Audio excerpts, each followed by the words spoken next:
ఈ కాలసర్పదోషం అనేటువంటిది పూర్వజన్మ కృత పాప ఫలితానుసారంగా ఎవరికైనా సంప్రాప్తిస్తుంది, వస్తుంది అని చెప్పవచ్చు. అంటే మీ పెద్దవాళ్లకు గనక కాలసర్పదోషం ఉన్నట్లయితే మీ జాతకంలో కూడా ఆ ప్రభావం చూపుతుంది. లేదు అంటే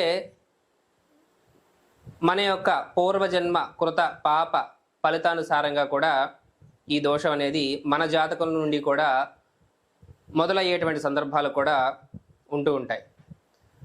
అయితే అందరూ కాలసర్పదోషం, నాగదోషం, సర్పదోషం ఒకే దోషము అని అనుకుంటూ ఉన్నారు. కానీ ఇవి 3 రకాల దోషాలు. వీటికి 3 రకాల కాంబినేషన్ ప్రకారంగా D1 చార్ట్లో అంటే రాశి చక్రంలో తెలుసుకోవచ్చు.